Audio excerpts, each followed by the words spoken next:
Hello प्यारे बच्चों, आज हम बाल महाभारत कथा कक्षा 7 के लिए शुरू करने जा रहे हैं।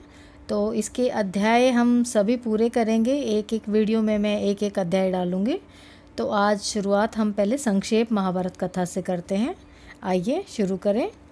महाभारत की कथा महर्षि पराशर के कीर्तिमान पुत्र वेद व्यास की देन है। व्यास जी ने महाभारत की ये कथा सबसे पहले अपने पुत्र शुकदेव को कंठस्थ कराई थी और बाद में अपने दूसरे शिष्यों को।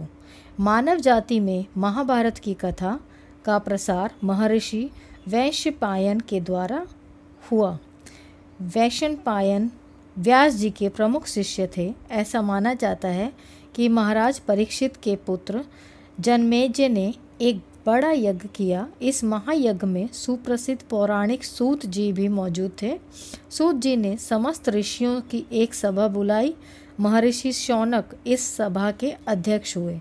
सूत जी ने ऋषियों की सभा में महाभारत की कथा प्रारंभ की कि महाराजा शांतनु के बाद उनके पुत्र चित्रांगद हस्तिनापुर की गद्दी पर बैठे। उनकी अकाल मृत्यु हो जाने पर उनके भाई विचित्रवीर्य राजा हुए। उनके दो पुत्र हुए, धृतराष्ट्र और पांडु। बड़े बेटे धृतराष्ट्र जन्म से ही अंधे थे, इसलिए उस समय की नीति के अनुसार पांडु को गद्दी पर बैठाया गया। पांडु ने कई वर्षों तक राज्य किया। उनकी दो रानियां थीं, कुंती और माद्री। कुछ समय राज्य करने के बाद पांडु अपने किसी अपराध के प्रायश्चित के लिए तपस्या करने जंगल में गए। उनकी दोनों रानियां भी उनके साथ ही गई। वनवास के समय कुंती और माद्री ने 5 पांडवों को जन्म दिया। कुछ समय बाद पांडु की मृत्यु हो गई। 5 अनाथ बच्चों का वन के ऋषि मुनियों ने पालन पोषण किया और पढ़ाया लिखाया।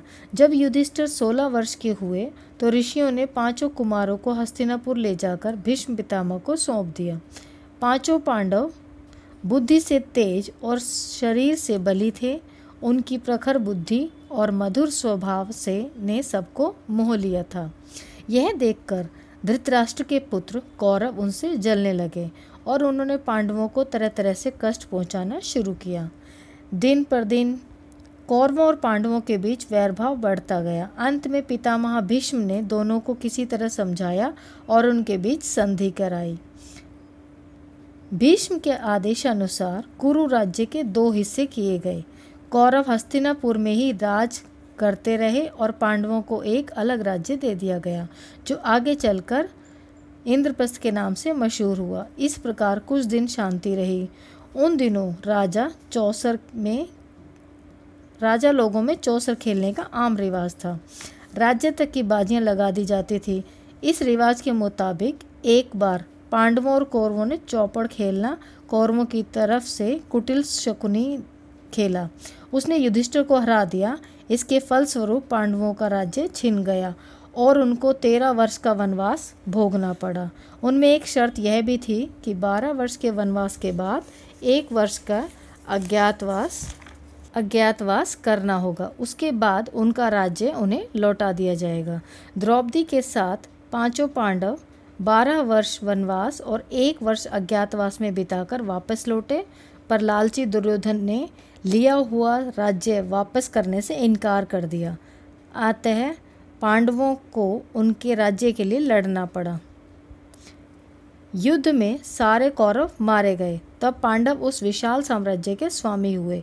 इसके बाद 36 वर्ष तक पांडवों ने राज्य किया और फिर अपने पोते परीक्षित को राज्य देकर द्रौपदी के साथ तपस्या करने हिमालय चले गए।